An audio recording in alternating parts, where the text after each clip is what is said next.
Good after morning. Welcome into twitch.tv/Ice Cream Plus. My name is Graham D, and I'm joined by Bibby. Alrid. Good after morning at 2:10. It's early for us, this. It is, especially with Christmas week kind of thing. Yeah? Everything going on, everything winding down. Bibby halfway through a pack of Doritos, if you're wondering why he keeps pulling that face. It's because he's got... There wasn't Doritos, actually. There was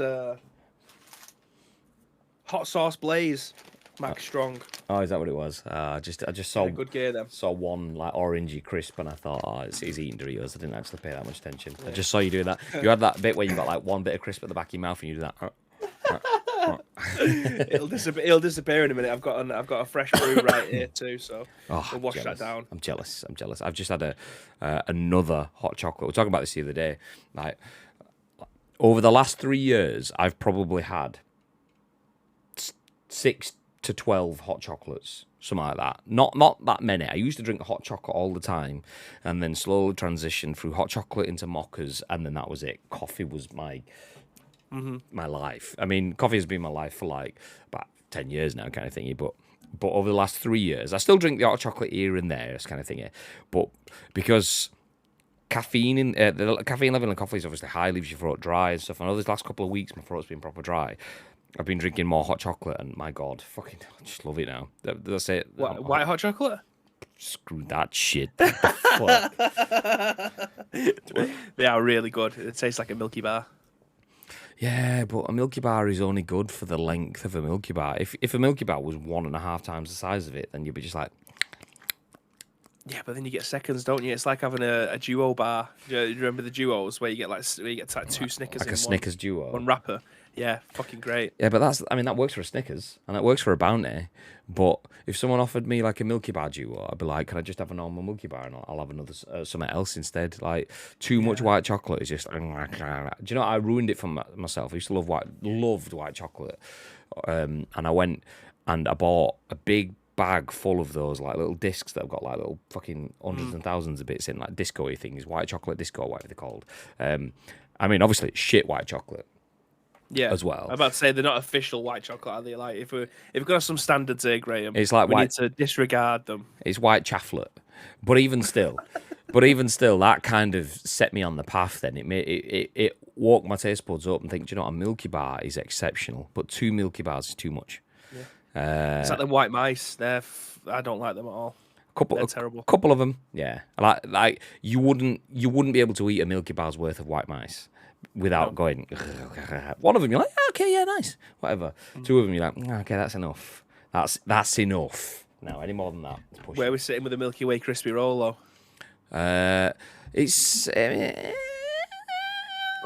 Come on now. Milky Ways are okay. It's just a white. It's just a white Mars bar. Yeah, I mean, them on their own. If they're in a Tilburg Celebrations, which, by the way, Samantha had an epiphany of about a week ago about how shit celebrations are, even though I've been trying to tell her that for ages. Proper shit. They are the bottom of the tier of chocolates. Do you know? I do agree with where Samantha's coming from, though. Like, I finally accepted it this year that they are shit. Like it. But it was because Snickers are so high up for me, like in terms of chocolate bars and Bounties as well. Yeah. And now there's no Bounties. But for every one Snickers, you're having 72 Mars bars. Yeah, Maltesers teasers are good, but beyond that, everything else is just Twix average. I mean, don't get me wrong, I fucking love a Twix, but little Twixes are shit.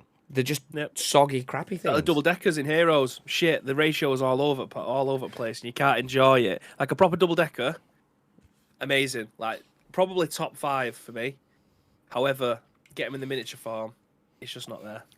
Like when you got the mini ones, I don't usually whop the whole thing in. I usually buy half of it.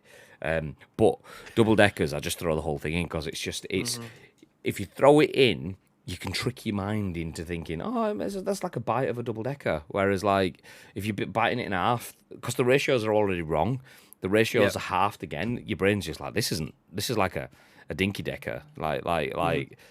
I know they called them that for a bit, dinky deckers or whatever, but my God, it's just it's not the same. It's not the same. What we're saying then, at the top 5 boxes, is it 5? So we got we're gonna rank them. I know this is a video game podcast, but I feel like we've come down. We're too far down the beaten track here now, Graham. Do you know what I mean? The momentum's going. It's a rolling stone. This you ain't stopping until we get to the bottom. We're gonna rank them. So we've got celebrations, we've got heroes, Quality Street, and roses. Four the big ones, the doozies. Am I missing one? I don't think I am. No, I think that's about it. I mean, you had like the sweetie ones. What's it called? The ones where you get like ultraviolets in and stuff like that. They had them ones. What, Parma violets? Like that? Parma violets, no, not ultraviolets. That's not a chocolate. There was a box of those that they were just like sweets, so we're not going to include them ones. But the chocolates are top 4. So I've got my top 4, but I want to know what yours are. I'd need some time to look at what's properly on it, because celebrations in my brain and heroes were like up 1 and 2-ish kind of thing, because they were brands that I would go into the shops and I'd pick up a fudge, which is in Heroes, and I'd pick up a Dairy Milk, which is in Celebrations. Not Hero, is in Heroes as well. And then you've got like the Maltesers teasers are great, Snickers great, Bounty's great, but Celebrations is dropped off. There's too many Mars bars. There's no bounties. They used to didn't. I mean, I could be wrong. I'm pretty sure I could be wrong on this. I was pretty sure that they used to do dark bounties in it a million years ago. I could be wrong on that. I can't remember. But I probably would do, because they are like one of my favourite chocolates. But I only ever remember normal bounties. We'll just say that they did, just because then it adds to my narrative. Yeah, okay. But so there's no dark bounties in it. There's no normal bounties in it. There's 1,000,001 Mars bars in it. Nah, mate. So Celebration, it's just not what I wanted it to be anymore. Samantha's heard the conversation next door because she's at home. She's getting involved. Oh, I see already. So is Heroes first? Heroes, then Roses, then Celebrations, then Quality Street. See, I feel like I need to go back through Roses and Quality Street before I can properly answer this question, though, because I never got. I stopped picking them up. Don't get me wrong, I fucking love Quality Street in terms of like the giant purple one, big green triangle kind of thing. Yeah, I love the caramel barrels, and I also love the penny, the penny, the toffee pennies. Love those. See, the ones that are proper like fucking. You have to like drag them out of your teeth. No, they are that. Yeah, I love that, mate. You sat there for ages like me now with these crisps stuck in my teeth. Do you know what I mean? I love caramel that. barrels and like anything that's caramelly. Fucking yes, please. I remember though biting into a toffee penny, and my brain as a young kid was like, caramel is toffee and toffee is caramel, and was gutted that I was just like having to pull it off my teeth. So I can't name it. All I can do confidently now is just have 2 tiers. Have Heroes, Quality Street, and Roses as a top, and Celebrations is just disappointed, mate. It's bottom. There's no bounties. You can you can get to fuck. I will not be buying Celebrations. Do you know what? I will go and buy myself a Quality Street or a Heroes or a Roses and a bag of Maltesers. That's what I'll do. Yeah, there you go. Fuck that. There's your Celebrations. One of those little boxes that you get that you rip up full of Maltesers. One of those, yeah. And a Snickers duo on the side. Absolutely. Me and Samantha are in the same camp here. I mean, Heroes and Roses, I think, can be interchangeable at any given time. However, I'm going to go with the Heroes because they are just your classic Cadbury's chocolate. Roses, fantastic. I don't think there's a bad chocolate within that I could just think, do you know what? I could probably do without. However, Celebration is just full of shit. I don't need it. Quality Street, there's a few in there that I might end up getting rid of, but there's more in Celebrations that I would nuke and never have in any kind of celebratory tub of chocolate again.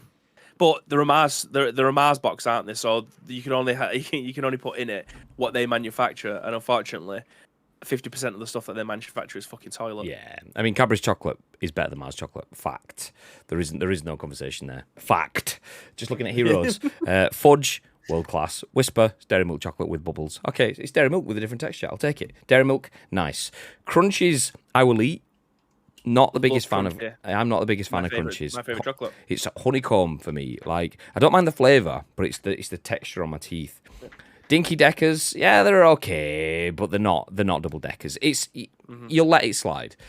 Twirl, nice. Dairy Milk Caramel, nice. Then you get to like the twisted cream egg stuff. That's not for me. And eclairs, I don't mind one every now and then. I really like one eclair. But then after one, I'm thinking, I don't. That's like the toffee penny. It's like stuck all over your teeth and shit like that. So heroes, there's just so much in there. But then like celebrations. So looking at this, I think after going through that, I've just convinced myself that roses are the number one. Roses are. I think roses are now the number one. Yeah, like as we're going through there, I'm like, yeah, all of that is pretty good, but I feel like when you're having a chocolate like that, especially at Christmas time, there is a very, very, very good chance that you're going to be having a brew of some sort, whether or not it's going to be a tea, whether or not it's going to be a coffee, or your traditional hot chocolate. So hot chocolate with chocolate, I think you're looking at roses at this point.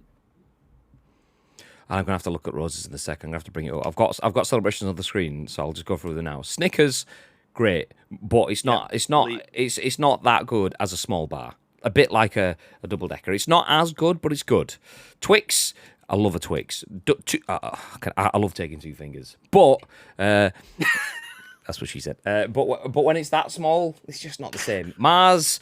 Why do you put 20,000 of the fuckers in? Get rid of them. Maltesers teasers are world class. I don't care what anyone says. You can't convince me otherwise. Maltesers teasers are exceptional. Galaxy caramel and Galaxy chocolate. Yeah, okay, I'll take them, but it's not quite dairy milk. Them. Yeah. Again, it's not quite dairy milk. There's a big massive caveat there. Yeah, I mean, you'd eat them. You definitely. If someone said, "What do you want, Galaxy?" Yeah, of course I would smash it. But if someone put one bar of Galaxy chocolate and one bar of dairy milk chocolate, you're not taking the Galaxy chocolate there. Bounty is Pepsi Cola debate all over. Again, at Have a Coke, we only do Pepsi. I'm not fucking having a Pepsi, am I? I'm having something else. You know what I mean? I don't mind Pepsi though. To be fair, it's not the same. It's not the same. It's definitely not the same. Coke is better, but I don't mind Pepsi. Bounty's world class, and they took them out because they're stupid. And then Milky Ways is just a different Mars bar, and they put a bajillion of them in. So celebrations. Sorry, you should be great. You're a selection of the stuff that's on the shelves that people will just generally buy, and you fecked it up. How did you do that? What? The thing is, the marketing has been so good for them for so many years that they've just been put alongside everything else. However, I think this is the turning point.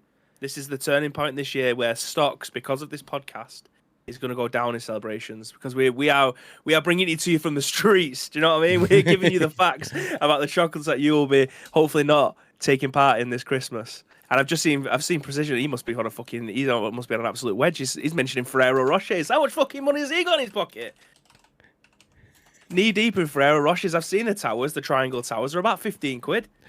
I went to a wedding yesterday, and the wedding favours gift was like a nice little snazzy box full of Ferrero. Well, say full 3 Ferrero Rochers. So we were like, love Ferrero Rochers. Taking them home, sticking those in the stockings. Bosh. They are so good. Yeah, good. I mean, apart from the bits of peanut that will just get stuck in your teeth and they will be there for like days. And when you go to the dentist and they go, "When did you have a Ferrero Rocher?" About 6 months ago, mate. Exactly. Okay, so roses then. I'm trying to find something that's easy enough to see. So we've got dairy milk. Okay, easy dubs. Is that hazel and caramel? Is that hazelnut and caramel? I mean, okay, nice, fine. Strawberry Dream. It's not really my favorite, but this is where roses like kind of loses me and wins me at the same time. Like the fact that there's a Strawberry Dream, the fact that there's a tangy orange cream, and then you obviously got the Golden Barrel. That's 3 completely different things that aren't what I usually go for. But because it's completely different, you're not just like, oh, I'm on my 27th fucking Snickers here. You're like, I can have a bit of strawberry to mix it up. It's like a palate cleanser. Fuck, it's the sorbets. Absolutely. Yeah, exactly. So then you've got caramel, truffle, the hazel whirl, country fudge.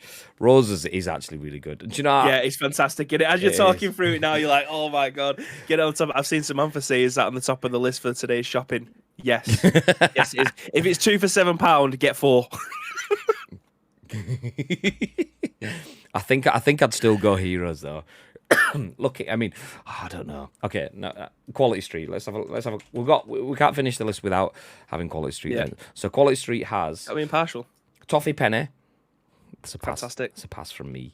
Orange cream. Oh, so now this is where we get in. Like you can tell this is old school because if it's got an orange cream in it, it's old school. You don't get that sort of stuff anymore. A milk choc block. Yeah, fantastic then. It's just not Cadbury's though, is it? No, it's not. But it's still great. Still great. Coconut eclair. I mean, that's like Bounty's like weird That's the Pez younger Bounty, brother. that. That's you can't call it. You can't call it a bounty. So we'll find something quite similar. It's the Pez version. It's like a bounty though, mixed with a Mars bar. It's kind of it's a mounty. so it's okay. And then you get the orange chocolate crunch, nice. The caramel swirl, I'll take that. It's like a golden barrel basically. And then you get like the there's only 6 of them there. Where's the I've just lost it. I did have the full list. No, lost it. There we go. Fudge, yes please. The purple one, class. The green triangle, class.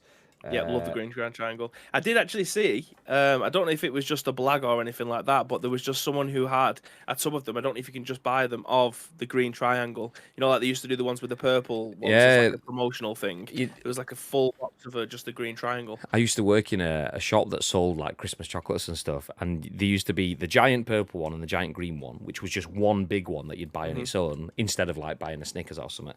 But then at Christmas, there was tubs of them. So they used to do a giant purple one that was like a big purple one that you unwrap, and then it was full of loads of little purple ones inside, kind of thing. Like a lint. They do that with lint all the time, don't they? A giant lint ball, and then inside it's got loads of different lints. Yeah. So yeah, talking chocolates, because why not, as it says on screen. So yeah, nice. Okay, let me jump back up. Mr. Baby says heroes, roses, celebrations, college. See, I'm somewhere. I've not really helped myself. I'd have to eat them all. I'm definitely it's exact science. Yeah, I'm still on the fact that my tier 1 is Quality Street, roses, and heroes.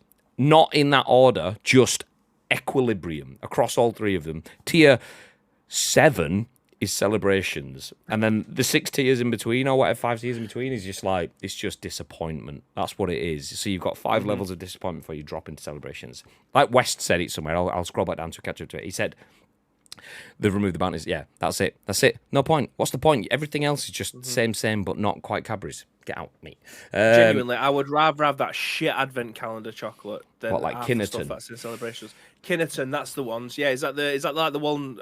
Yeah, Kinnerton, that's the ones. Yeah, they're the ones they're always that, branded as like fucking with superheroes or some shit on the front of it. Yeah, you occasionally see them branching out and like licensing like a Peppa Pig or something like that. So they'll take someone else's branding but put their crap chocolate in it. It's like, yeah. Crunchy. See, I don't mind a bit of a crunchy. It's just like the ones like in the heroes, though. It's like crunchy pieces or crunchy bits or whatever. That's fine for me because there's more chocolate to Crunchy rock.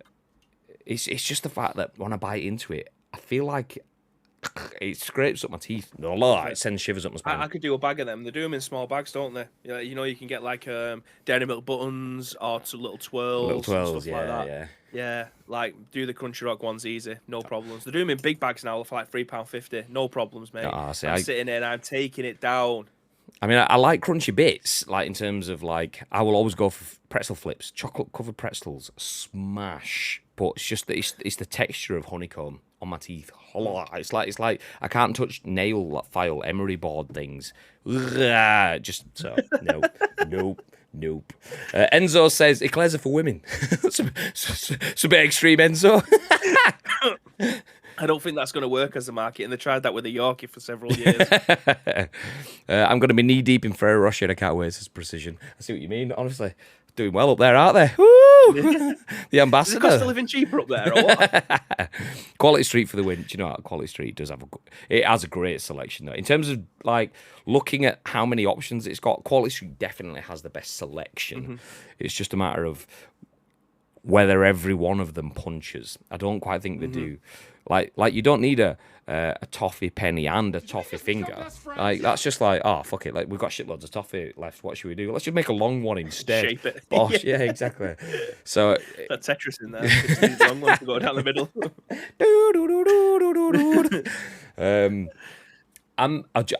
I can't pronounce Aminelaus. Thank you very much for the follow. I apologise for that noise. I mean, I know, perfect, spot on. So I apologise for getting your name absolutely correct first try. So yeah, welcome into the stream. Hi. I could put away some amount of chocolate and I never noticed it until last Christmas. Mental amount. Oh, see, I I feel like I can, but when it comes to Christmas, I often don't. I like my chocolate starts mounting up. I don't even usually like finish my advent calendar because well, for the last couple of years I've been ill, as you can tell. But I just get distracted by like meat and cheese. I mean, that's it, innit? You've got to go for the good stuff first, and then like the other stuff is a bonus at the end of it. If there is extra butties going, like whatever's left, turkey, chicken, maybe a bit of beef, any Yorkie puddings. There's definitely no roasties left. Like you're having the rest of it on a muffin with a bit of gravy, aren't you? Let's be honest. I mean, I and love. Then the chocolate comes afterwards. I love like the savoury tubs. You go to Tesco and it's like 3 for £5, and I love the idea of it. Like you pick up a tub of little pork pies or a tub of southern fried chicken pieces and this and the other. I mean, they all taste a bit crap. Let's be honest. Yeah. Anyway, we went to Aldi the other day and we just bought a tub of like southern fried chicken pieces for tea. And Chloe ended up staying out on mates, so we had Chloe's chicken bits left over. So they're in the fridge now. And I was like, do you know what? Fuck that. It was like £1 for a bag of southern fried chicken pieces. That's what we're doing. I'm just going to buy a bag of that, cook that stuff off and stick that stuff in the fridge. So I'm not eating that like, you can't even call it chicken. It's chickish. That's what it is. Absolutely. It's fridge raiser shit. Do you know what I mean? Like the stuff that you get in those packets that you know is definitely not chicken, but it's passable. Yeah, exactly. Ish. Some of it's passable. Yeah, mush, chicken mush, shaved mush. Anyway, you hosting a big party, eh? I mean, it's Ferrero Rocher's, mate. He's got the ambassador coming out and everything. Where did we get to? I've just hit scroll and. Do you know when your scroll wheel doesn't move and then all of a sudden you scroll like 7 days worth of So I was like scrolling down, gone. Mars is way too sweet. I hate Bounty. Oh, Lake, you've let yourself down. We're not angry, Lake. We are just disappointed. Bounties are exceptional stuff. 10 minutes. Dark bounties though. Oh, dark chocolate bounties. Oh yeah. It was a bad time when they was in the vending machine in work. Dark chocolate and coconut is incredible. Incredible stuff. Pepsi is great. Up. A can of Coke, 2 bounties and a packet of peanuts. There's my breakfast. Lovely. Pepsi is greater than Coke. I don't believe it. I actually don't mind Pepsi. I used to drink shitloads of Pepsi Max, but I don't like Pepsi Max. I don't like Diet Pepsi. I'll just drink normal Pepsi. It's that fake aspartame flavouring. It's not for me. There we go. There's West comment. Boycott because they removed Bounty. Yep. Celebrations. That is why there are 5 levels below the only other level. Get out. Get out. Pez money in it. I stopped eating chocolate about 6 years ago, and every birthday, Christmas, and Christmas, Leah, George, and Maddie buy me celebrations, even though I say not to. It's a punishment. It's a punishment. Imagine all the bounties that you're not going to get this year. Or if you do get bounties, cherish it. Cherish it. I say my celebration tub downstairs definitely had bounties in there. Yeah. So I must have. I don't know how long. Like my mother-in-law had them for before they passed them down. They tend to last like 9 to 11 months ish, just less than a year. So you've probably just got the tail end of like the early stock. Because it was only. It did have the new branding in it though. It did have the new branding on the stuff. Because all of them have been reskinned, haven't they, in celebrations now?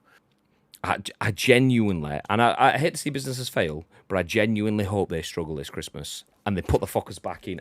Genuinely, boycotts are out in force. 100%. I hope celebrations are like struggling. They're like, please, sir, can I have some more? While Quality Street and Heroes and what's the other one? Roses are all high fiving, living it up at the Ferrero Rocher ambassador party that Precision's throwing. And then celebrations are like, can I come in? It's like, no, sorry, mate, full meat, not tonight, mate. No. I hope so. The pickled ginger of the chocolates. I've done a challenge of not eating chocolate for 1 year. I did the 1 year, and on the air, I hammered a whole bunch of chocolate. Exactly. Good lad. Yeah. You was off your tits, weren't you? Absolute sugar rush. Quality Street are the best, hands down. Grid Fudge Triangle. Purple is ace. Purple is nice, to be fair. Yeah, exactly. Blue Coconut. It's the one that Costa end up having as their like Christmas taste, don't they? Because I think they had Toblerone this year as well. And After 8, I think there was. I think they had 3 this year on the go. The After 8 one is amazing. I went and got, I think it was the giant purple one or whatever, last year on someone's recommendation. Someone in our Discord was like, It was me. Oh no, it was you, and then it was another. Someone else was backing you up. I don't know if it was Chappers or something like that. And it was the fact that we got someone putting the motion forward, and then someone seconded it. I was like, go on then. I don't ever put flavouring stuff in my coffee because coffee is exceptional, and you just weaken it. love coffee, love amaretto, put them together. Can I just have a shot of amaretto after my coffee, please? Thank you very much. Anyway, I went and got this purple one, and I still stand by my coffee just tastes better with it. So I was expecting like, oh, happy day when I drank it, and it was just like, oh no, No. no. Toffee finger, a bit later on, West. All right, it's not quite Christmas yet. Can we move on to biscuits next? Fox's Classics are the go-to. We'll save that for tomorrow's podcast. Absolutely. We'll do that one. I will bring biscuits in on Thursday when we're in the office. What for the final Christmas? Yes. Scoopage. How's about that? Yeah. Because I tell you what, I don't know if this is something that happens in your house, Graham. Don't want to talk about what things that you get up to when you're with your biscuits in your house, but me and Samantha have a little small tradition of going to Aldi and getting their finest selection. It's a blue box, and it has like, I'll send you a picture in a bit. I'll put it in the Discord. It's like £4 for the box, which I think is quite a significant amount for a box of biscuits, like £4. However, oh my god, they are incredible. I'm gonna have to find a picture of it. I'm trying to find it now. Aldi. Finest biscuits. Selection. Honest to God, mate, they are unbelievable. I will pick up a box and we will take them down. To Paradise City. On the grass. Yes. Is it? The biscuits are really pretty. The Belmont biscuits, milk dark and white chocolate biscuits. Belmont. That sounds familiar. Belmont biscuits. Let's have a look. It's coming over to biscuits. Yeah. No, we'll do that tomorrow. Spends the next 5 minutes Googling biscuits. Yeah. I can't find anything on here, but then again, because I'm using Microsoft Edge, it's using Bing. So we know that they're filthy over there. Belmont, Aldi. It's not these, is it? Like, it's got loads of different like chocolatey rings. There's like a. Are we talking biscuits or are we talking? That's the one. That's the one. Extremely chocolatey, milk dark and white chocolate biscuits. See, the fact that all these are covered in chocolate is my kind of biscuit. Like, that's an instant conversation. Yeah, they are the bad boys. Ultimate chocolate box.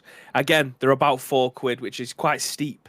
However, every time we go shopping there, we're like, go on, we'll get it. We've got about 10 boxes of it. I mean, if I click on this one, you're paying for your milk dark and white, but I mean, you could be paying for your McVitie's Victoria, which that's got to be like £6. If Aldi's is £4, that's got to be £6. So you got your Aldi price there. So oosh. Yeah, they are unbelievable. Like if you don't shop at Aldi, just pop in and get one of these. You'll be the belle of the ball when it comes to Christmas time. You got the family over and going, oh, do you want a chocky biscuit? And like, oh, what belle, have you got? mon of bang. the ball. Like, bang. What do you want? Do you want white? Do you want a biscuit? Do you want full chocolate? Do you want dark chocolate? And you're like, oh, it's too much to choose from. I don't want any of them. Get them out of my face. Just want to ask a question. Precision has said the words, a good dairy milk butter. What? I think we was talking about. I think that came through. We was talking about leftovers. Oh, I was like, what? Spongy chicken. Yeah, exactly. Good bit of spongy chicken bin. I still have my celebration stuff for storage. The copyright date is the copyright date. don't be copying those, David. I might get me some peasant to grab me some Toblerone chaser for the rare Rochers. Yeah, dead right. Just get it on your next flight. Obviously, if you're eating Ferrero Rochers, you're clearly a globetrotter. You're off to Dubai soon, so just grab yourself a couple of Toblerones on the way back. How good is the blue box of biscuits? So there we go. Every biscuit is elite. You won't bin a single one. Whoa, there you go. That's a bold statement. It's a bold statement. Okay, tune in Thursday as Graham and Bibby see whether we would eat every single biscuit. Boom, boom, boom. The cost of living is hitting hard shopping at Aldi. Get yourself into Waitrose. No. We're up north. We have booths, mate. Booths. Although I have never, ever, ever stepped foot in a booths. You never stepped foot in booths? My life. Nah, we don't have them on this side of Manchester. There's one near work. There's a big one in Polton. And then I thought there was a Preston Polton Blackpool thing. See, there's one on Salford Keys, I'm pretty sure, unless it's shut down now.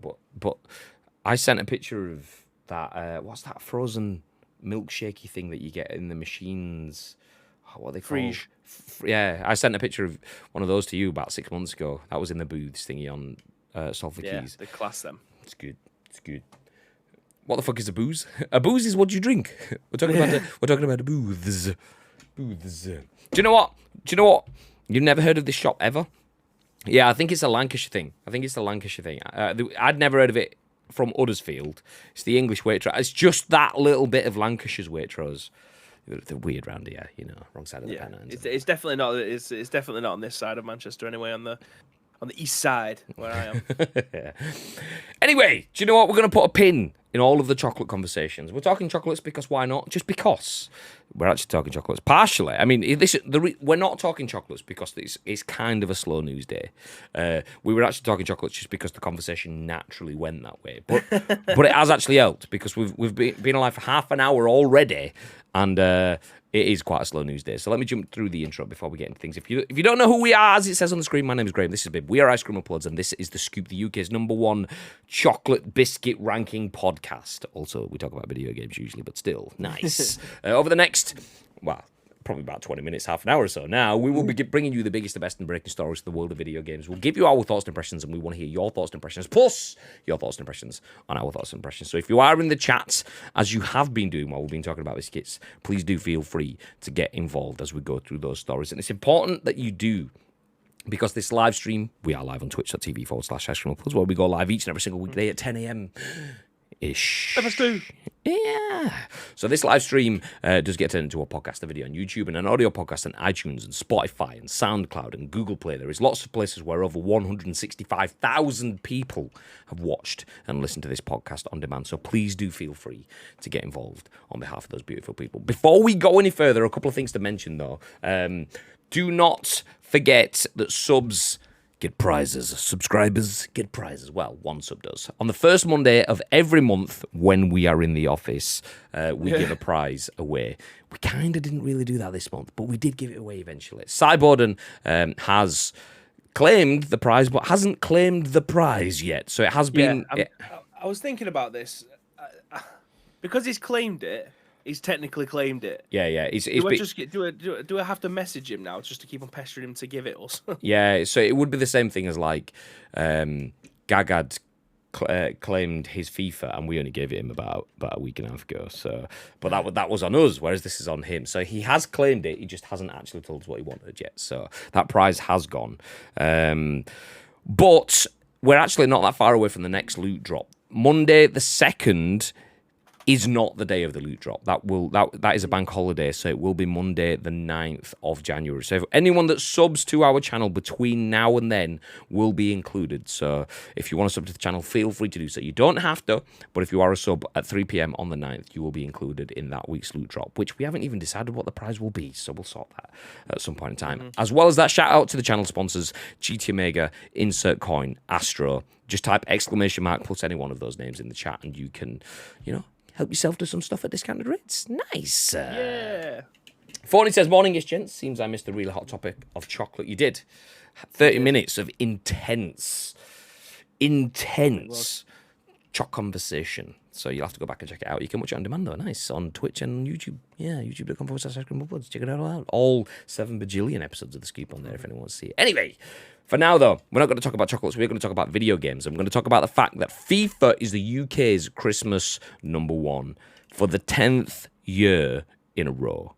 I mean, if someone would have said to you that the World Cup would finish yesterday and FIFA would be the #1, like the following week, okay, that makes sense. But for every single year for the past decade, that is absolute madness. That is the lead story. We'll jump into that one first. We'll then talk about Microsoft maybe introducing cheaper ad-supported Xbox Game Pass tiers because it needs to do all it can to get people to subscribe to such a flawed, weak system. By the way, my Xbox is just behind me there. Nice. Yeah, Xbox Plus. Let's go. I've set it up now. No, it's just there behind me. Not in front of me, behind me. It's still in the box. Still in the box. I thought the box might have still been there, but you've put it in your setup. It's in my room, and I may be setting it up this evening-ish. That said, I also got my Home Alone house out to build my Lego set, which I didn't build last year because we were ill then as well.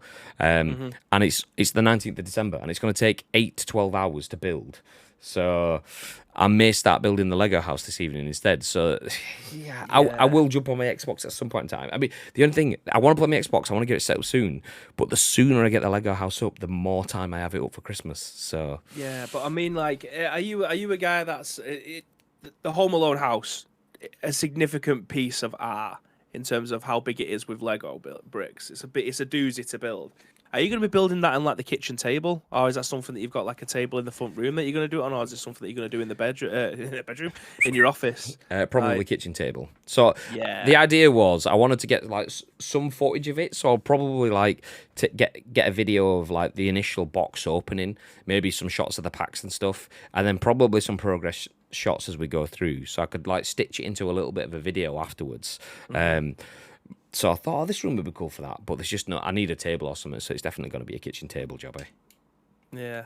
I can't wait for you to install your Xbox, man. There's so many games that we need to play through. Like, genuinely so many. Like, I've heard so many good things about the new Dark Tide game, the Warhammer one. The big shoot 'em up, Doomish type game. That's going to be sick. And then, obviously, we've got State of Decay if you wanted to get back into that one again. Oof. We've got all the Gears of Wars to go through. Big Rippers Brewski.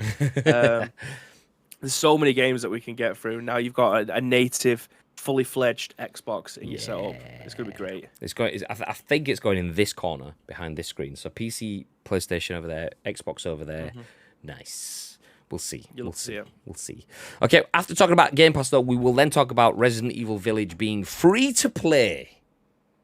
If you have a PSVR 2. And we'll talk about Nintendo Switch Online. Expansion pack adding Virtua Fighter 2, Golden Axe 2, and more. And then we'll finish up with hashtag free game Monday. Wait, it's not quite the same. No. So yeah, so basically Free Game Friday is every day for the next week or so, because Epic Games are giving away games each and every single weekday. We'll tell you what today's free game is if we get there before 4 o'clock. You know, we'll see. We should do. Okay, first up, FIFA. Mr. Bib, you playing FIFA this Christmas? Yes, I think Tito's actually got some pro clubs set up for tonight. I will not be partaking because I'm in the office tomorrow. Tomorrow. Tomorrow might be a shout then. Yeah, I think in fact, you're right. I think tomorrow is on for it. Yeah, so I could be around for that one. He tagged me in. I heard there was a conversation about FIFA as I had you on the screen yesterday whilst I was getting ready for the wedding, and I heard something about Tuesday, and then he tagged something in saying I should get my Xbox set up, but I didn't actually know what it was. Oh, wait, actually, Xbox first. Tito has his pro clubs tomorrow, says Phony in the chat. There you go. So what is it? Is Tito running pro clubs games? Is that what is it? Is he streaming? Is he streaming? No, I think he's just organising. Oh, honestly. He just misses the banter so much. I'm just disappointed. I mean, I thought we were going to get Tito stream there. I thought that's what was happening, honestly. Half job Charlie over there. God damn it, Tito. Yeah, I mean, even if I did manage to get my Xbox set up, just opening it up, getting out of the box, getting it plugged in and everything is one thing. With my internet, it will take me 72 days to get the Xbox up to date and FIFA installed and up to date, so I probably won't be involved tomorrow. Okay, we'll jump in on the back of that one. FIFA is the UK's number one. The UK's number one at Christmas, should I say, for the 10th year. The EA Sports title enjoyed a 67% increase in physical sales compared to the previous week. So FIFA is the UK's Christmas number one for the 10th year. That's according to GfK data published by gi.biz, which shows the EA Sports title enjoyed a 67% increase in sales compared to the previous week, keeping Call of Duty Modern Warfare 2 in second place. Although it's possible FIFA benefited from increased interest around the World Cup, the sports game has now been Christmas number one 10 times, ahead of Call of Duty's 9. As voted by GI, only rarely have other franchises managed to break the trend. Assassin's Creed Valhalla managed it in 2020, and Red Dead Redemption 2 in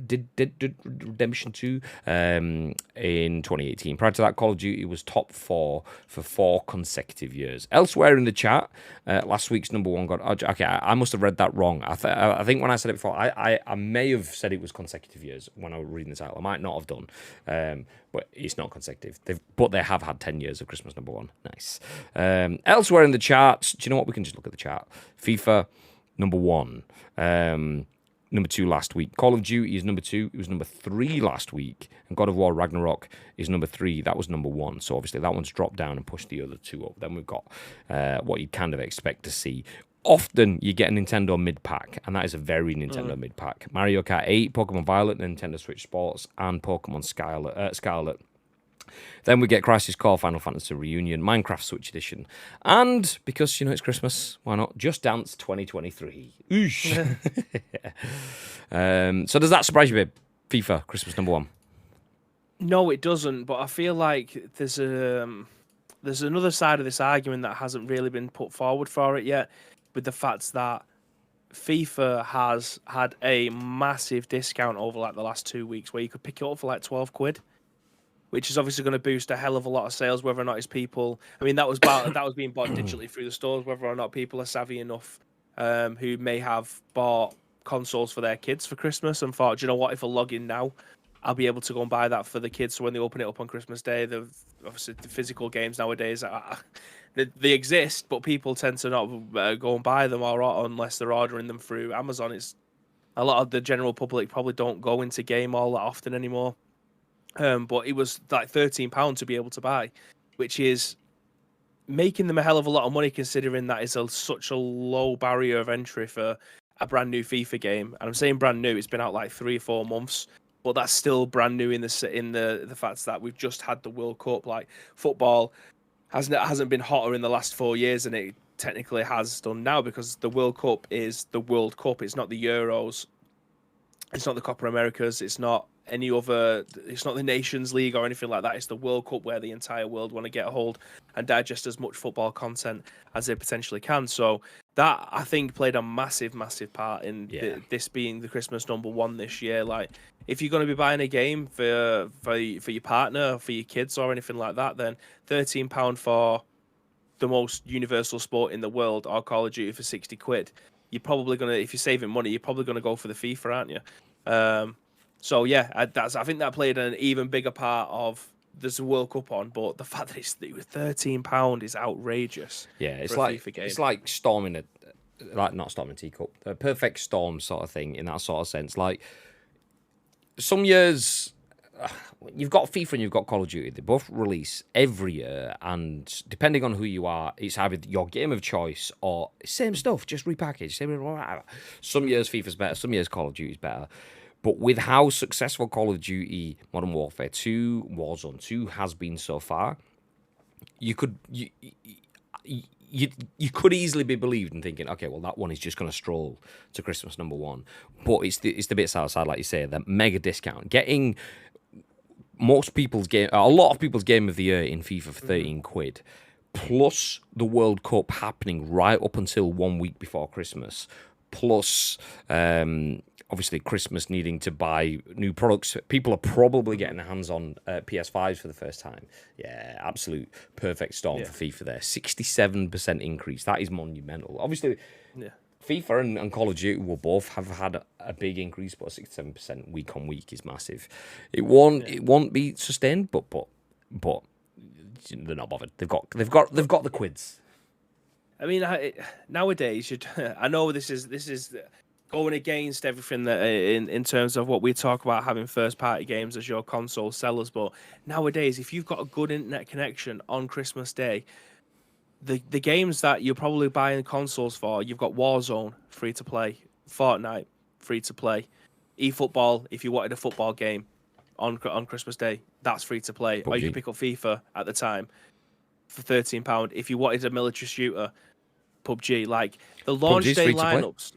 Yeah, so that's what I mean. So you can include that you've got 5 games there that you can get for £13 because FIFA's the only one that's a paid game out of all of those. It's ridiculous. Like Christmas Day, you used to get maybe 1 or 2 games bundled in with your console, and then it would be a dealer's choice because your parents might not be interested in what you play. They're just buying you the console, and then you can build up your collection after that. Like the games that you have available to you on day one now are outrageous compared to what they used to be. It's insane. You'd get like a GTA like a Vice City or a San Andreas or something like that. And then if you got other games, it would usually be some sort of like bundle game that has a lot of shit in it.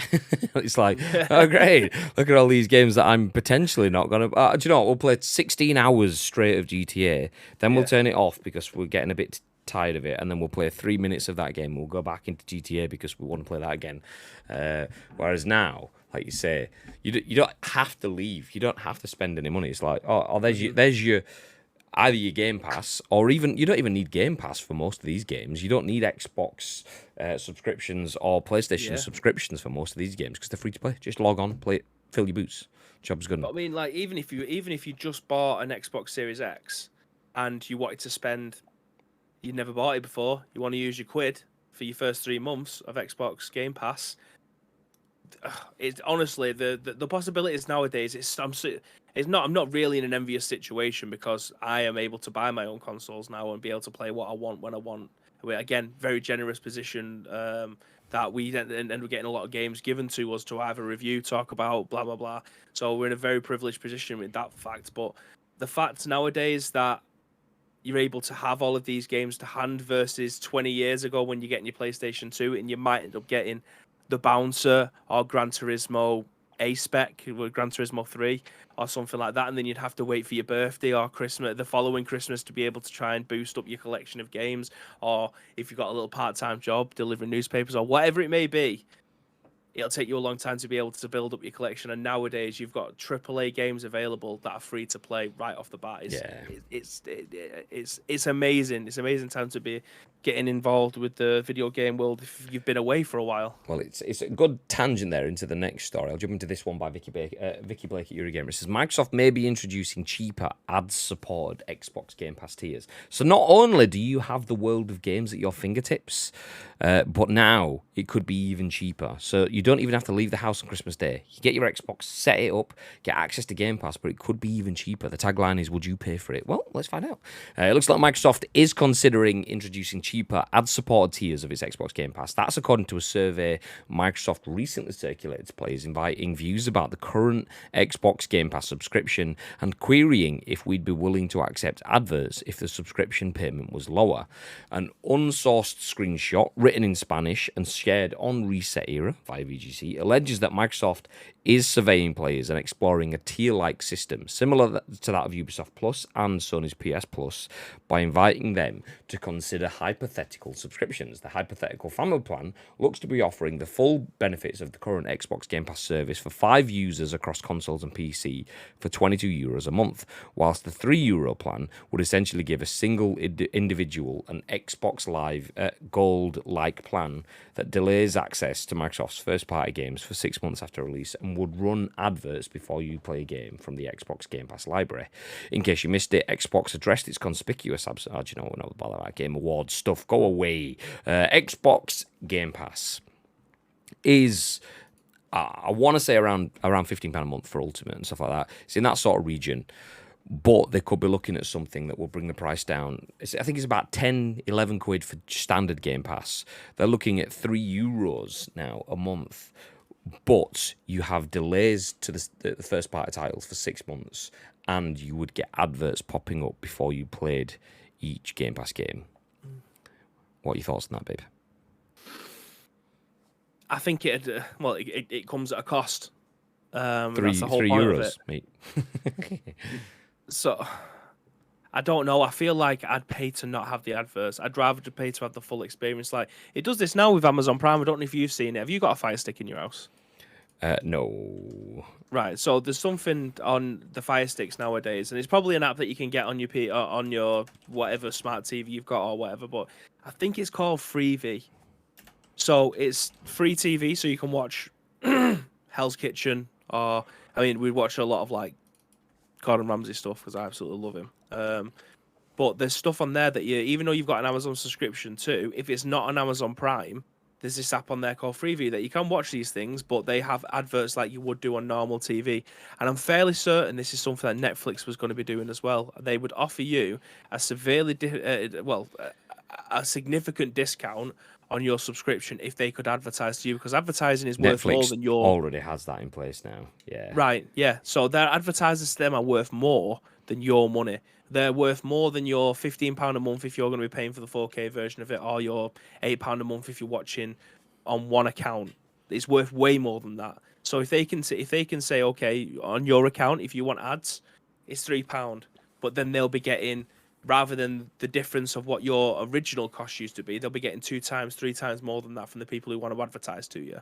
It's good business sense from them, and it seems like they're being beneficial to you, which they are, but to a detriment of you sitting there through adverts, which if you're not overly asked, then this is probably a very good deal for you. But if I want to be able to, I sign up to Game Pass to be able to play games on launch day. Their first party titles and games like I was mentioning before about the new Warhammer game, that's on Game Pass. I would have had to spend like 50 quid on that. I don't. I just pay my normal Game Pass fee. We've mentioned it a million times. Like, if whatever deals that they've got, Game Pass with the people who are creating the games and publishing them, that's them to have that conversation. That's absolutely nothing to do with me. If they want to allow that game to be on Game Pass with my monthly subscription, it's only benefiting me, and I'm happy to pay that price. But if they offered me the same service at a cut price, but then they include ads on that, and then maybe take out the first party, that's not what I want to pay my money for, and I definitely will pay the difference just to be able to get the experience that I want. I assume that's going to be different for absolutely everybody, whether or not you're looking after your wallet or you're not overly asked about playing the first party games on release and stuff like that. It's catered to whatever you want to be able to do, and I feel like that's the best method. Give people enough options, and they will be able to figure out what they want to pay for, rather than paying you nothing at all and not getting your service. Yeah. See, I think it's a cool addition potentially, until you mentioned the 6-month delay. Like, if Gears 6 is about to come out and I have to wait 6 months for it, why? It's a digital download. Why can I not get access to it now? You're implementing digital scarcity for 6 months for a game that you own on a platform that you own, that I am subscribed to at a discounted rate, but I am subscribed to it. It is just finance. It's like when you've seen there was something about like I want to say BMW or something like that. They have over-the-air updates that can stop you getting access to fucking, I can't remember what it was. We'll just say it was aircon. I don't know what it was. I can't remember what it could have been maps, could have been anything like that. It could have been software updates to the car or whatever. But I think we'll go with aircon. I think it was something functional like that, but we'll just use that as the example. And it was a case of, you can buy the car, it'll cost you 18 grand, and then you can spend your subscription £120 a year, and you can get access to all of the aircon stuff like that. All of the aircon is in the car. It's literally just a bit of code that goes, you can use it and you cannot use it. And that is like, you're adding digital scarcity. It exists and it's there. You are just putting it behind a paywall. And that's the bit that I'm not a fan of. So ads supporting Game Pass, I am a fan of. That is like having a club. Do you want to come in the club, babe? Do you want to come in? At the back of the room, we've got all of your Skyrims over there. Babe's like, fuck yeah, boy. There's my 15 quid. I'm going to spend a month in this bad boy. And then I come up and they go, they've got all the Skyrims over there, Graham. Do you want to come in? I'm like, I don't know. I'm not really a Skyrim fan. Okay, well, do you know what? Do you want us to pay for you to come in? I was like, oh, that sounds fucking badass. Yeah, okay, well, if you want us to pay for you to come in, you just sit over there, chat to my mate for 5 minutes, and then you can go in. I'm like, yeah, all right then. So I get 5 minutes of ads from his mate, and then I go in, and I'm in the Skyrim club with Bibby and everyone else. Like, yeah, fuck, let's go, baby. Sister got me this for my birthday, actually. I don't think I've shown it yet. Ah. I need to change the frame because it's black, because it's white, and I need it black to match the rest of them. But yeah, how fucking cool is that? Yeah, that's badass. That's badass. Yeah, it's the map of Skyrim, obviously, with the original Xbox 360 disc, and she's giving the case as well. Obviously, I can't put the case in there, and the booklet that went with it as well, the original one, not like the special edition one or anything. The bog standard original one, which is great. Baby sister, by the way, I know you're a big fan of the channel and you're watching this. Disappointed because whilst that is a great present, you've absolutely missed a trick. You could have put anything on that map. Like 99% of it could have been great, and you could have just put something else in there that it I would have known, Graham. I would have known. I have studied this map many times. like you've got your grey moors and other things. I don't know if I think that's a Skyrim word. I might be wrong. And then place, but yeah. It's the same.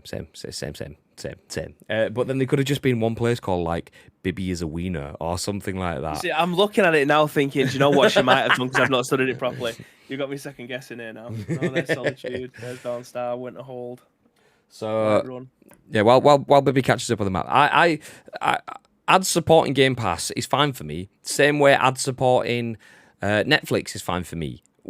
I'm in a position where I can pay for. I say I can pay for. Danielle's mum can pay for. Usually Netflix is like whatever. But we're in a position where we get the unad Netflix. It's great. But if we wanted access to that content and we couldn't quite afford that, the ad supporting thing gives us an entry level. But if they suddenly went, oh yeah, do you know, Ryan Reynolds has got 17 new films coming out on Netflix next year, but you won't get them till the year after. It's like, well, what's the point? Everyone's talking about Ryan Reynolds and stuff because a lot of it is being in the in crowd. It's the FOMO stuff. I want to be talking about Game of Thrones when everyone else is talking about Game of Thrones. I want to be talking about Star Wars or the new Marvel series on Disney Plus or whatever. And if you're getting that after everyone else, what's the point? And the same thing with video games, but even more spoilers. Like people are spoiling the game before you've played through it, and it's not just 8 hours of watching; it's 30 hours of playing, and you've had it spoiled. What's the point of that? So, big fan of it.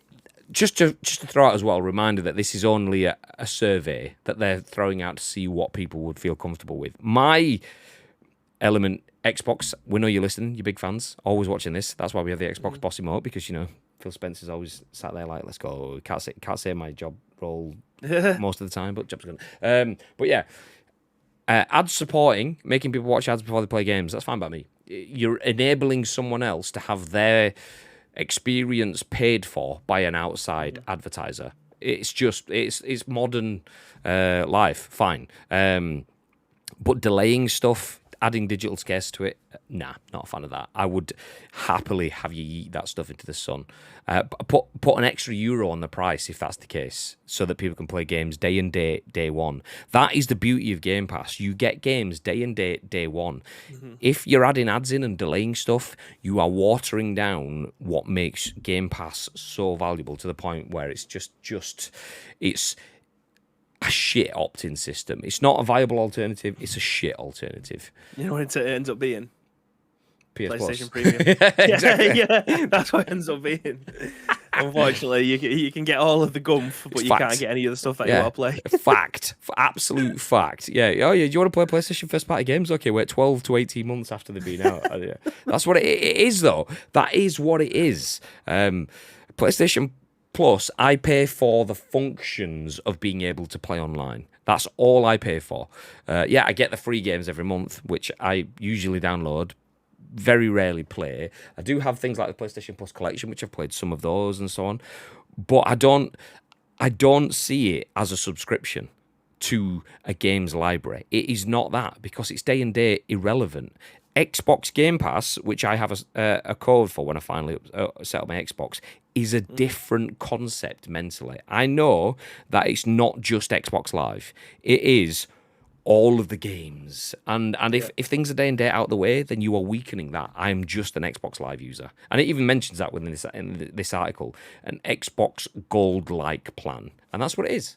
Yeah. At that point, if you've got a subscription ad-supported Xbox Game Pass that's like Xbox Live Gold is not Xbox Game Pass. They are two very different things. So yeah, happy that they're looking. I was using it. The Game Pass Ultimate is just it's so fucking good. Like this weekend, I've been able to. I've not quite finished it. I'm like 60% of the way through it, and I just keep on getting caught up in something else in it. But Soccer Story, man, like I am thoroughly enjoying that. But I'm playing it using my Razer Kishi, like I can play it anywhere I want. Like it's changed the way that I'm playing games, having stuff like that readily available to me. And if I have to pay top whack to be able to play it, like paying the £13 a month or whatever it is, I'll happily pay it, Graham. Because if I didn't, then I won't be doing half of this stuff now. So you pay for what you get, essentially. I'm actually intrigued to see how I get on with mine because I don't have a Razer key sheet, but I love the idea of it. But like a Backbone 1 kind of thing, that has had my attention. Obviously, the Backbone 1 PlayStation Edition, I think it still works with the Xbox anyway. Like, seeing how I get on with my Xbox over the next 6 months or so, I may invest in something like that so I can do a little bit more of that, sat on the couch playing stuff. I mean, even with this is the very, very easy budget way of being able to do this stuff anyway, is by buying a clip that goes on your Xbox controller so it has the phone mount on it. It does the exact same thing as what a Razer Kishi does, but you just don't hold it like a Nintendo Switch controller. I did that. Like, that's the easiest way of being able to do it. Amazon Prime Day last year. Like just after, or the year before, whatever, just after I got my Xbox, my PlayStation 5, bought myself the clip for my controller so I can put my phone on it. There was a fucking iOS update that stopped it working with the PlayStation 5 for the first month. So I put it away for safekeeping, and I have never seen it since. Fuck's sake. So somewhere in this house is a clip for my phone so I can clip it onto my PS5 controller, and I've not seen it since. Not that I would play that. The same thing. Terrible. It's like, but that's it. They're playing on the Xbox version of that stuff works. Playing on the it might not on my internet, but the PlayStation version just does not. It's clunky and slow and horrendous. And I will use it if I'm sat on the couch. I think I can't be bothered getting up and getting my PlayStation controller to do it just for my login rewards on PUBG. If I have to play it, not gonna bother. See, it sucked ass big time before I got my new internet because it requires so much upload speed for it to be able to work properly. Now, like even on my work laptop, it works flawlessly in this house when I'm playing over Wi-Fi. It's absolutely sound. However, fucking play that with my old internet, mate. When I've got 10 up, it ain't working. Like, it's so glitchy in that. Graham sat here with 16 up, thinking, "Let's go, boys." Maybe. Well, if that console's Ethernet cabled and you're using your 5G, then that will still work amazingly. Because your 5G, I imagine, is so much better than your download and upload speed in your house. So if your console's Ethernet cabled, then you might be good. But this house just has so many mobile black spots that you don't get signal in some bleeding areas of this house, which is why I always use WhatsApp. I'm thankful that that's a internet-based thing, so I can message all the time on that. But if you was to receive a phone call or an actual text, you ain't getting it. It's not happening in this house. Yeah, it just don't work. Jumping back onto the top of those, so an ad-supported Xbox Game Pass tier is potentially on the way, or at least there's conversations about it. Phony says, "I'd rather have the full price version with access to everything." Same, but obviously everyone's not in that position. Freevee is brilliant. Ads are not too bad, really. Less than I thought they would have. Tito, I'll read. Who's talking about you earlier on, Tito? All bad things. All bad things. Yeah. I'm keeping my eye on Freevee because supposedly when Amazon get around to making their next Stargate series, because they got the rights when they bought MGM, they're going to put it on there. There you go. I get the idea if people can't afford Top Gear, it will get people access to Game Pass and make them upgrade, says Phony. See, I don't mind that being a happy...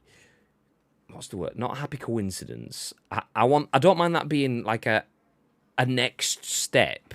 I don't want it being a gateway drug in that sort of sense, though. If people are buying the bottom tier and that's just a teaser for making people have to extend into getting the full service, that's not the same thing. The ad support should give you parity in terms of content access. You just have to watch adverts to do it. For me, it's just topping up your subscription, isn't it? Yeah, the ads they're paying for the other 50% of your fee essentially, because they'll be getting paid more than what your 50% is worth anyway. So whereas you get it without having to sit through 3 minutes of ads when you first fire up the console or whatever. That'd be a nightmare playing something like PUBG where you game, "Oh, I've dashboarded, I'll see you in 5 minutes." Fucking great.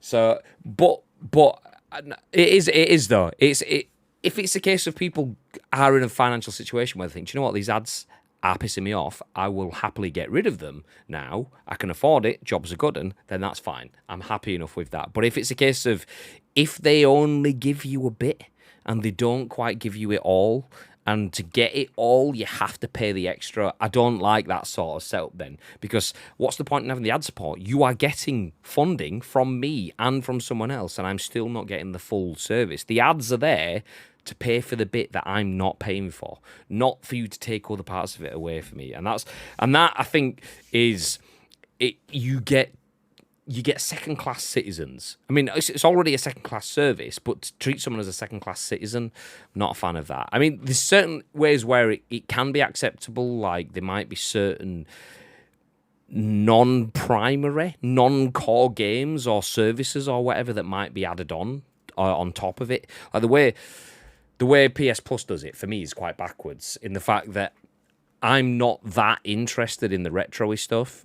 So when it's like, oh, you pay for the whatever the top level's called, you get retro games. It's like, great. I'm going to pay more for something I'm less likely to use. I'm not going to do it. But if it was that sort of thing, like if it was a case of you pay more to get access to God of War and get access to Horizon and so on, I feel like, well, that's what I want. Why would I have to pay more for what I would expect as the base bit? So and that's where my issue with what Xbox are saying there is they are going to the PlayStation sort of way, like Bibby said. It's more like PS Plus. If I say they are, this is only rumors based off a survey. If it went that way, that you had to wait 6 months to get the be it the Activision Blizzard games, if they happen, you have to wait 6 months to get the Bethesda games, the Skyrims and so on, then that is damaging for what Xbox Game Pass is for me. Game Pass is for everyone, everywhere, even without an Xbox at all times. And if they add a 6 month delay to that just because you want to save a few quid, then that is dividing their audience. And it goes against the mantra of all games everywhere for everyone. And so, yeah, happy enough with the ad support if that's the way people are happy enough to consume content. Ads have been in TV for as long as you can remember. So them being in games, well, it's fine. You don't pay to watch every single TV program that's on TV. So that's the way games work. It's just where games will work in that sort of sense. It's fine, but suddenly you don't go. Actually, you're getting ads, whereas Bibby's paying for. Yeah, you get what I'm saying? Lots of words. I was just about to start going down a different route about. Oh, well, that's where you get Sky. You pay for Sky, but it's not quite the same analogy. But anyway, yeah, we'll put a pin in that one. Mm-hmm. You could instead just spend 1,500 quid on a completely different peripheral and get games for free. That makes sense, right? Right? No. Why not? Well, this is the next article written by Kelsey Raynor at VG247. Do you know what VG247? Nice. Good to have you back in the news. We used to use you all the time, but you just don't seem to be. You're not quite VGC these days. But Kelsey Raynor, you're here. Let's forget what's happened. Let's just live where we are. Nice. Resident Evil Village will be free to play on Sony's PSVR 2, provided that you own a copy of the game. Oh, okay, it's not actually that free. Oh, we'll take it back. That's what tickled me. Resident Evil Village, the latest installment in the prolific survival horror series from Capcom, will be available to play on Sony's PSVR 2 at launch. The headset, which is set to be more expensive than the PS5 console itself, will arrive on February the 22nd, 2023. For those of you who already own a copy of Resident Evil Village, you'll be able to jump into Castle Dimitrescu or Dimitrescu or Dimitrescu or whatever the hell they call it these days in PSVR 2 for free on release, with the VR mode essentially being free DLC. All you need to do is simply update your game and voila! You can play the entire campaign in virtual reality. Do you know, I'm going to stop there because I can see we've got technical stuff about whatever. It's a pretty simple article that is a little bit clickbait. Oh, It's free to play. As long as you've already paid for it. If you've paid money, then you can play it for free as many times as you'd like. Great. That's how all games work then. So it's not free to play. It's a free update. So Resident Evil Village is getting a PSVR 2 update for free. Okay. Nice. Thoughts, babe? Yeah, I mean, this is great. I mean, it follows the footsteps of the first one. I'd say the first one, Resident Evil 7, that was one of the PlayStation VR titles. I don't know if it was a launch title. I think it came quite soon afterwards and was definitely one of the games that put PlayStation VR on the map. Yeah. And I like the fact that it's a free next-gen update. I feel like this is 110% the clickbaitiness I'm quite proud of, to be honest, even though it didn't come from me. Because it got me interested. As soon as I read it, I was like, ha, this is fantastic. We're definitely including this today. This is definitely one of the games that is giving you a reason to go and buy a PlayStation VR 2. Especially if it's a half-decent price. If it's super expensive, then at least you've got a pretty decent game. If you are a Resident Evil fan, then you probably already have this in your library anyway, and you'll be able to play it on the PlayStation VR 2 launch. So, Yeah, again, it's a nice little thing to have on the sideline, so it means that you don't have to spend another 45 quid to be able to play the VR version of this game. All in all, it's a decent deal. Yeah. I mean, do you know what? This is as annoying as the article clickbaitiness was. Yeah, it's free to play on PSVR 2. I thought, oh well, this is a good bit of news because PSVR 2 is already expensive as fuck. It costs more than the console, as it says there. I'm pretty sure it was like closer to fucking £1,000 or something like that. I could be wrong. Can't remember the figures. So it costs more than a console to get the PSVR 2. Your back catalogue of games that you've got for the PSVR 1 don't work on it anyway. So you're already having to stump up more than the original console cost. Plus, you don't have what you've had previously. So I was like, oh, free game. Nice. It's not a free game. It's just an expansion, just some DLC on top of the game. That's free DLC on top of a paid game. So once we get past that sort of initial sort of disappointment, it is good to see though that games will be available for it, and big games as well. Like Baby said, Resident Evil 7.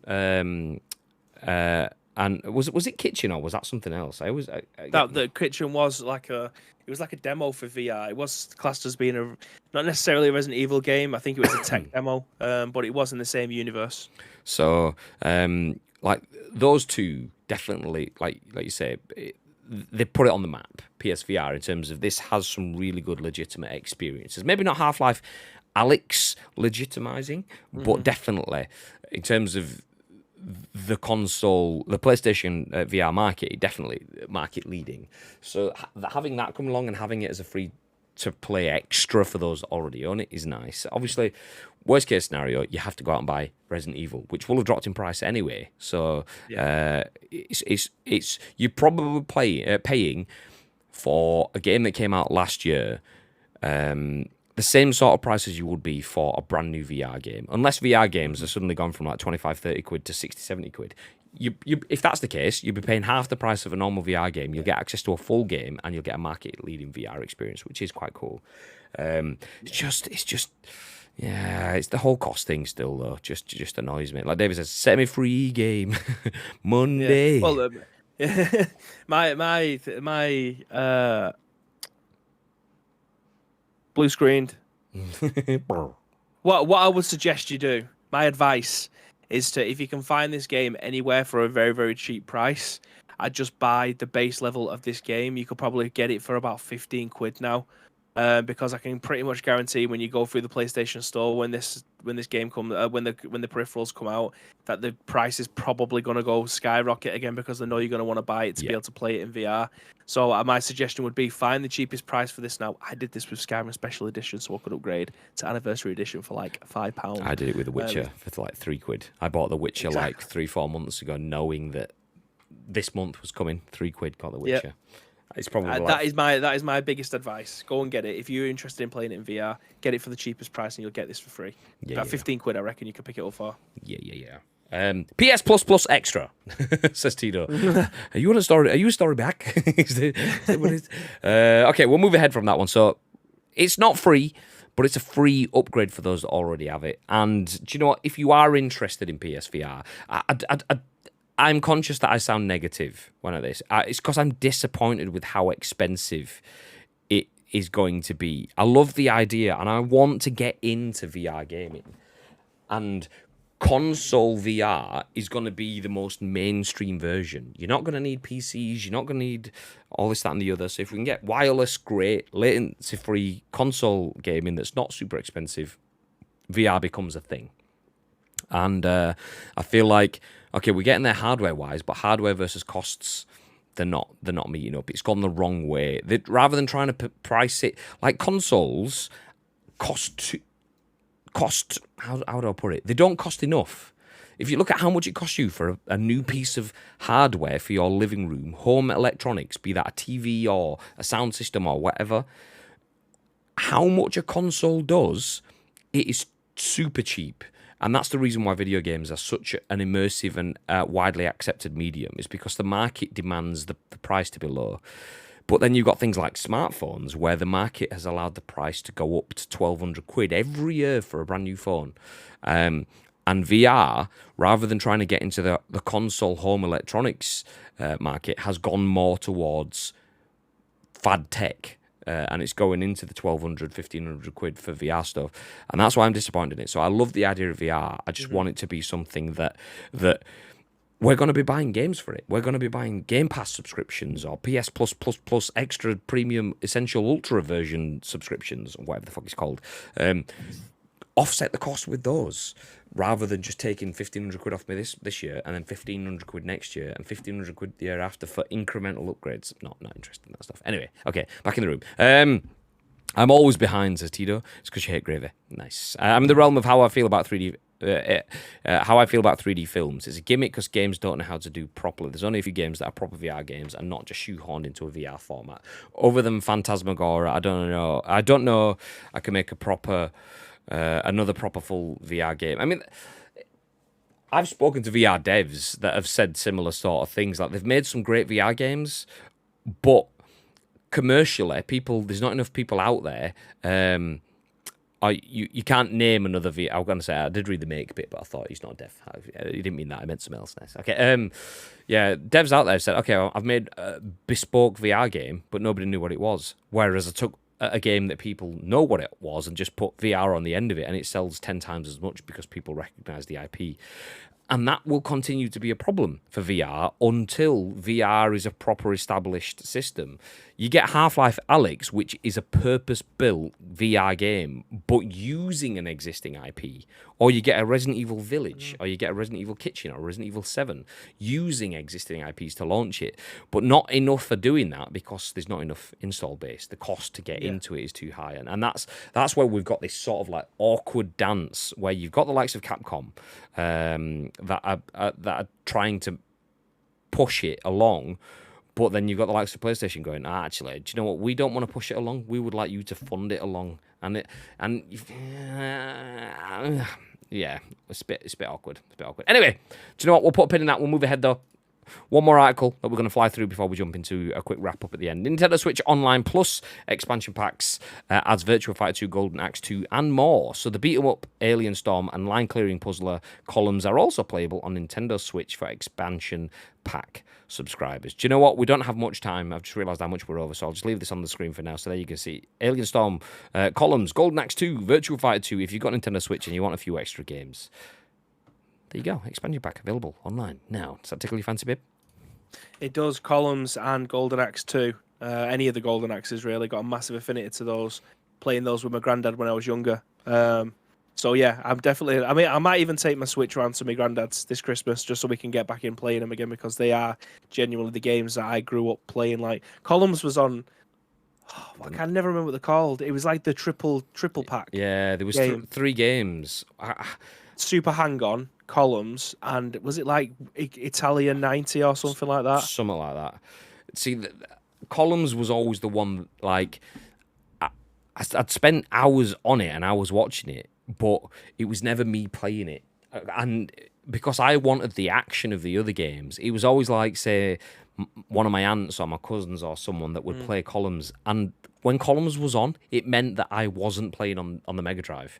So Columns is a game that I dislike because it meant that someone else was playing and not me. I was just watching. So I like the triple cartridge that it came with, but what it stands for, it stands for me not playing games, and I don't want that. Yeah, so. I remember playing a lot of that with me and my sister, because if you could play a two-player, it was amazing. Like, I'm not going to say I preferred it over Tetris because that would be super blaspheme, but it was a fantastic puzzle game. Like, I absolutely loved it, and I throw in alongside that Dr. Robotnik's Mean Bean Machine. Absolutely loved that game. But yeah, all those type of Mega Drive puzzle games, because there wasn't that difficult. Well, saying they're not that difficult, there wasn't that. You've smashed it, by the way. There wasn't that much to them. Mega Games 1, Super Hang On, Columns, and World Cup Italia 90. There you go. Look at that. Yeah. Retro bib. Fucking nerd, mate. But yeah, I think that was my first gaming console that I remember playing all the time. Obviously, playing two-player, either my sister or my granddad or something like that. I remember playing that all the time. Even though I think that the SNES came before it, I remember playing that more than I do the SNES. And I think I got my SNES afterwards. I genuinely don't know. I think it went Mega Drive, SNES, and then a PlayStation 1. And I think that's completely backwards because I'm fairly certain the SNES came before the Mega Drive. So it would be like going back ahead of time, going back in. No, because it was alongside each other, weren't they? Because it was 16-bit. But yeah. Ours was kind of patchy. I remember asking, I've mentioned this before. I remember asking my dad for a Mega Drive. I wanted a Sega Mega Drive. I was around at my cousin's house playing Sega Mega Drive, playing Sonic 2, and then I got a NES. So not only was it the wrong brand, but it was a generation before as well. Good. Then eventually we got a SNES, and we had a Master System 2. So we had all of them, but they were just kind of like all over the place, different houses and stuff. Excuse me. It made me appreciate the wide variety of games that was out there. The reason I can still talk about these games because I managed to play them all at any given time growing up. So yeah, I'm super thankful that I had actually the option. I was probably miffed as a kid back then. But it all came round in the end because again, I managed to play all of these. Like playing Super Mario World with my granddad, playing through that was like the core memory. Do you know what I mean? If you've ever watched is it called Inside Out, where they have all the core memories and they have them in the center? Like these are things that I will remember for the rest of my life. I'm 32 now, and this is like 25 years ago kind of thing. So yeah, it's amazing to still think of this. If my stuff. dad didn't get that wrong, I would have never played Duck Hunt. And I've played Duck Hunt. Like that was like one of my. Like, I'm pretty sure it was on a cartridge with another game, or if not, I had a bunch of different cartridges. I mean, the good thing was I had shitloads of games because it was obviously cheaper. It was like buying a PS4 now when PS5s are out. Like buy a PS4 and we'll give you 72 games with it as well. Yeah, so, 5 for 20 quid in the game. So I had shitloads of games for it. Not necessarily the ones that I wanted. Like whenever everyone's talking about Street Fighter 2 Turbo, and I'm there like with my NES. Can I fit it in the front? Will it work? No, Graham, it won't. Yeah. Okay, let's jump back in. It's Connect territory, surely. Great hardware, no one will spend money on, so devs won't invest resources into.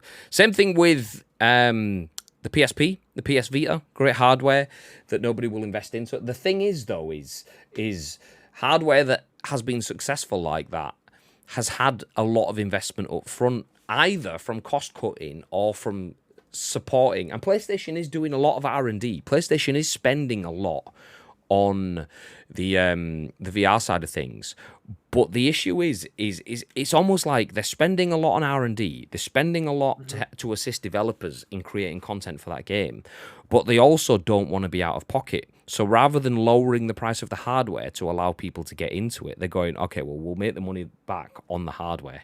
And it's like, no, make your money back on the software and the games and things like that. I know you've already spent the money on the games, so it's a long form, but it's not the same as just having a games console in your living room. Like the PlayStation, the first generation of PlayStation, I bet they didn't expect to be as profitable as it was. And I think they probably expected the first generation of VR to be as profitable as the first generation of PlayStation, and being like, okay, well, this isn't actually that profitable, so let's play it safer with the next generation. But all you can do is you're going to make it so that people don't get in, or if you're playing it safe, you either don't believe in your product, so therefore it shouldn't happen, or you are hamstringing it, so it's not going to be around for the next 3 generations before people actually get into it. So, I mean, it's easy for me. It's a line to toe, though, isn't it? It is, like in terms of the technology that they end up putting into the headset and stuff like that. Like, imagine if there's bring out a second one now that wasn't that much powerful in the first one. Like, they've gone big with this new PlayStation VR, and you can definitely tell with the price tag that's been attached to it. But I feel like they have to. It's like the generational gap between the PlayStation 4 and 5. Like, there's leaps and bounds ahead of what the PlayStation 4 is capable of. It's like when you couldn't comprehend that during the last generation, could you? So it's one of those. Yeah, it's like when you look at Stadia, absolute flop. But at least Google did the right thing. They fully backed their product, made it cheap, made it accessible. They just had no content with it. But they had the right sort of stance of pushing it out. Whereas PlayStation is just going, oh, it's there. But if you want it, you have to pay this stupidly expensive price. And some games will be free, but not really free. You have to buy the actual games for the PS5 for it to work on the PS4, and the PSVR 1 games that you've got don't work out. So it's all muddy and stuff, but they're charging you a fortune for it. Whereas at least Stadia had the boom, it's here, it's cheap, get involved now. I bet you actually that they moved the PlayStation VR games over to the PlayStation Premium tab at some point. Yeah. That's actually a great shout. They'll make them backwards compatible, and then they'll use it as a sell. So it's not an issue. It's a function. It's not a bug. It's a function. The fact that they don't work, that's fine. That's by design, so it can be part of the PS. Blah. Yeah, that's a good point. Good point. Do you know what? Speaking about points, this is a good point for me to jump into our final article, and I can tell you now quickly that it's Free Game Friday. On a Monday. Yay, let's go. So this is the Epic Games Store, as written, as always, by Morgan Park and other contributors at PC Gamer. We usually give you the Epic Free Game Friday roundup every Friday, which we did there-ish. It was Bloons TD6 when we gave you the roundup, but it had actually changed to Horizon Chase Turbo because of how late we gave you the scoop the other day. Well, since then, it's not just a Free Game Friday. They're giving away free games every day. We had Costume Quest 2, but as of today, Sable is available, and it's available for about another 27 minutes. Yeah, exactly. Yeah. 27 minutes. If you're on Steam, not Steam, if you're on PC, get yourself Epic Games Store, and you can bag Sable. Sorry, Epic. I know you sponsor this segment with all of the monies they don't really, by the way. But yeah, Sable is free right now, and in 27 minutes, something else will be free. So yeah, check it out. For you guys that listen to this podcast, you're already too late. Yeah. Unless you're listening to this live and you're in the Twitch chat, you might have half a chance. But if you listen to this after the fact, you're already too late, my friend. Goddamn right. So Sable free right now. Whatever is beyond that, well, you find out tomorrow. Hopefully we give you enough more notice, more than 27 minutes, but we'll see. Tito said, talking about VR, says it's a vicious cycle. Will devs continue to invest in something with no market? Needs early adopters. And you're right, console VR might make it mass market, but would the first gen not have done that? Maybe not. Arguably, a generation isn't a full product's life cycle. So early adopters might just be in Gen 1.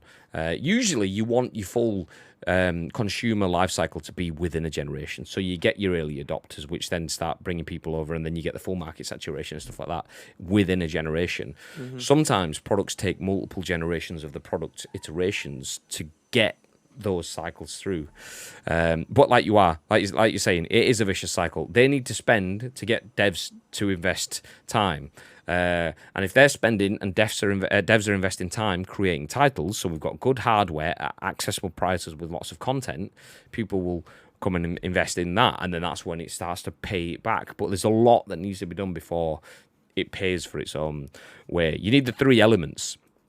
You need, value, quality, and service. If you've got a great quality product that's valuable, but is at a good price, and the service that you're getting with it is exceptional, people will be investing in it. But if you don't have all three things, it's supremely difficult. You can do it with two. So if you can have a great product that has a great service, then you can push the price up. People will often take two, but if you've only got one, then it doesn't work. And that's kind of where we are. So the price is already high, so it doesn't have a good price. The product doesn't have many games. The quality isn't there. And the service, i.e. all of my history with the games, I can't bring with it. So the service is already flawed. It's failing on all three elements of it right now. And that's where it needs to fix at least two of them. If it can do all three, happy day. Mm-hmm. But that is the end of the stream. Thank you everyone for joining us for another episode of The Scoop. We are done. It's a bit of a long old show because we spent a good 40 minutes talking about biscuits and chocolates and stuff. Nice. Do feel free to join us tomorrow, though. We'll be back 10 a.m.-ish from within the studio for our penultimate stream, scoop of 2022. There is unlikely to be a stream scoop on Wednesday. There'll probably be PUBG Wednesday evening, though. But then we will be back, hopefully, with the final episode on Thursday. The only reason I say hopefully is because it's the final day in the office. We do have plans to scoop and everything. There is chances that it doesn't go ahead, but we are planning to be doing a scoop from the office on Thursday. So, do feel free to join us for all that. Before any of that happens, though, Mr. Bibb, is there what you'd like to add? Yes, there is, Graham. Thank you very much for joining us for today's episode of The Scoop. If you want to help shape any of the remaining shows this week, of which we don't know how many there'll be. But anyway, numbers. You can do so. First of all, find us on social media. It is at Ice Cream Uploads on all major social media platforms. You guys should know this by now, but if you're not on our Discord, please do, because you are an integral part of our community. But we need from you. URL plus your thoughts and opinions. We will then give you our thoughts and opinions at whatever point this week we have our very next show. But at what time will that be, Mr. Graham Day? No idea. I mean 10 a.m. Ish. Do you know what? We won't give you the time. We'll just say we will be back at ish. And the best way to find out is to just follow us on Twitch, and you will get notified when we go live. If you do follow us on Twitter as well, all the links are in the chat now. Thank you very much, Tito. You will see we will post out messages when we do go live too. Nice. Don't forget Pro Clubs tomorrow night. Yep, that's what we talked about Tito before earlier on. I'm probably not going to have my Xbox and stuff set up by then. I think I'm going to plump time into building the Home Alone Lego house instead. Yeah. But I will. If I am doing that, that means I will at least have you on the TV. If someone is going to be streaming it, and if no one's going to be streaming it, then screw you all. Yeah. Nice. But yeah, if you are watching this and you think, do you know what? It's Christmas, all my mates are busy. I could do with a bit of stuff, you know, to keep me entertained. I'm interested in a bit of football. I've got FIFA on my Xbox, and I just want a couple of games. Well, do feel free to type !Discord in the chat. You will get a link to our Discord. Tito and a bunch of the boys are potentially playing some pro clubs tomorrow night. Sweat Dogging is, and probably Bowser, maybe Wobbles. There you go. Multiple stream sources. So if you want to watch it, there'll be a few people streaming it. But if you want to get involved in terms of playing, do feel free to join our Discord community. We don't necessarily Sweat Dogging. Fucking hell, nice. Yes. I wonder why Tito's Discord automatically defaulted to dogging instead of Sweat Dogging. So yeah. Do feel free to join the Discord. Obviously, we don't just let anyone jump in without knowing who you are. There has to be a little bit of vetting first. And usually that could just be chatting in the Discord so we know that you aren't off your rocker or extremely racist or whatever. So do feel free to get involved in the Discord. And then maybe you can jump in a few games. But that's it for now. Stick around. We are going to drop a raid on one of our friends. We're not quite sure who that will be, so find out when we find out by sticking around. Until then, stay frosty.